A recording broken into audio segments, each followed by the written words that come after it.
Today, we're jumping into a book that has absolutely taken the world by storm, Atomic Habits by James Clear. And it's all built on this one simple but honestly revolutionary idea that tiny, everyday changes are the real secret to getting remarkable, life-changing results. So, where does a philosophy like this even come from? Well, for James Clear, it all started with a moment of absolute shattering impact. It was the last day of his sophomore year of high school. A classmate swung a baseball bat, it slipped, and it flew right into his face. He says he has no memory of the impact itself, just what came after. And what came after was just brutal.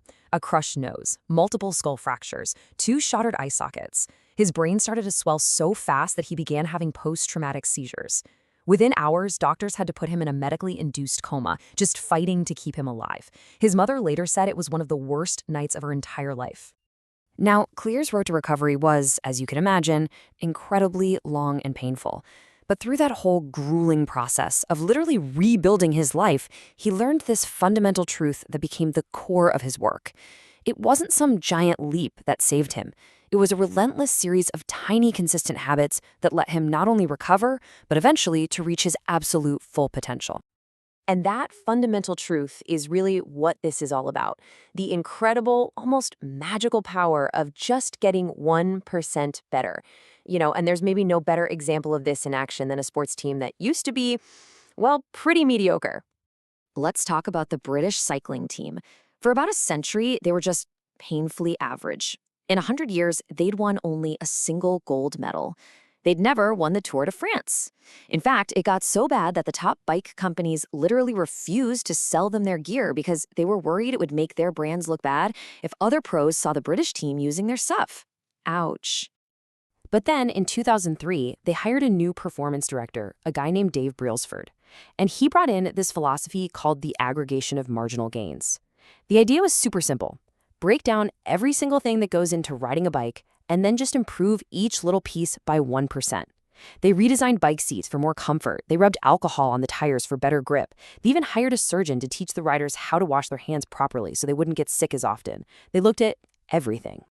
This obsession with tiny improvements is all built on a very simple mathematical principle.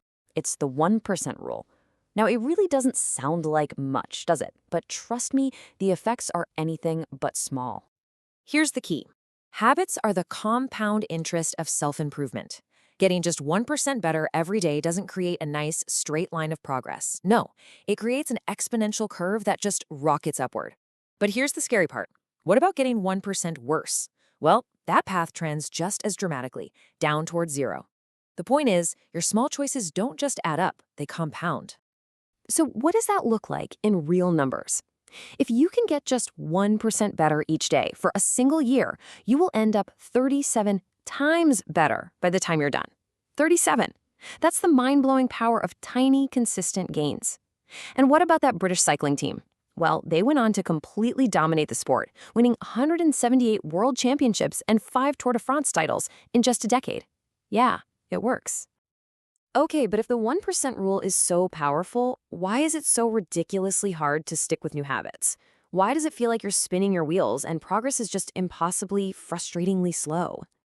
James Clear has a perfect analogy for this. Imagine you have an ice cube.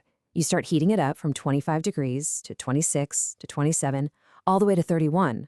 What do you see? Nothing. It's still just a solid block of ice. But that one single degree shift, from 31 to 32 degrees Fahrenheit, it unleashes this massive transformation. All your effort wasn't wasted, it was just being stored. This right here is what Clear calls the Plateau of Latent Potential. See, we expect our progress to be a nice, steady, linear climb, but in the real world, our efforts are often building up just under the surface. We get stuck in what he calls the Valley of Disappointment, where we're putting in the work but we're not seeing the results we hoped for. You have to push long enough to break through that plateau, because that's where the magic, the breakthrough, really happens. Okay, so this brings us to a major shift in thinking, one that pretty much challenges everything we're taught about success. And it's the idea of focusing on systems instead of goals. So, what's the actual difference?